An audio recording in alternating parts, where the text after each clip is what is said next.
Welcome to this short video where we'll take you through the process of uploading actual costs evidence for your Pathway 2 project. So just to remind you, grant recipients need to provide receipted evidence for all actual costs that are incurred, which will be from your project management or your dissemination budget. If you are carrying out mobilities as part of your project, remember that the funding that you've received for these is calculated on a unit cost basis, so you don't need to provide receipted evidence for things like accommodation, for example. The only evidence we'll require for your mobility budget costs is a certificate of attendance. You can find a template for this in the grant recipient area.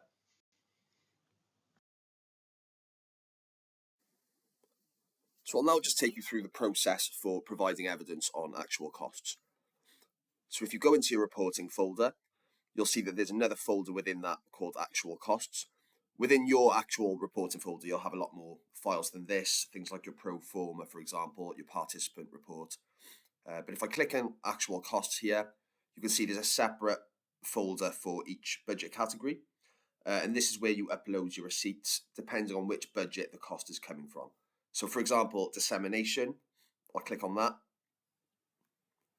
And I've got a PDF receipt here for the catering for my dissemination event.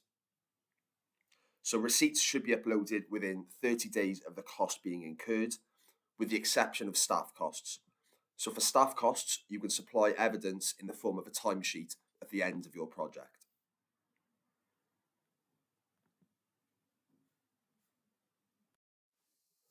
So uploading the receipt is the first part of the process.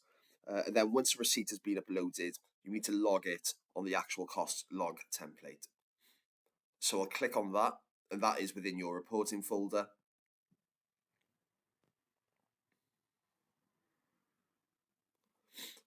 And as you can see, this spreadsheet is broken down into 3 sections.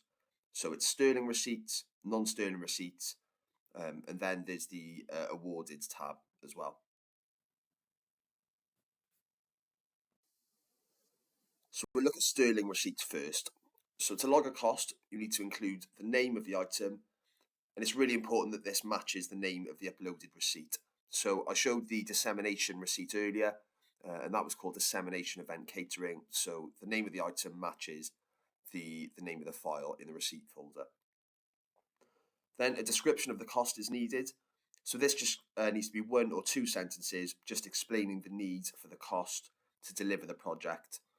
So I've put here, this is catering provided as part of the event to disseminate the project output. And just explaining that because it was an all-day event, they needed to provide meals and like refreshments during breaks. Next to that, you can see there's a value. And again, the cost should always match the value on the receipt that you've uploaded. And you can see that there's a total here as well. And of course, the total of your actual costs can't surpass the amount that you've been awarded within that category. And there's another table here for project management as well. Once the receipt has been uploaded and logged onto the spreadsheet, Tithe will review the cost and update the approval section within the spreadsheet. If any further information is required, Tithe will send an email just to explain what else is needed. If the item has been rejected, we'll let you know why the cost is deemed ineligible.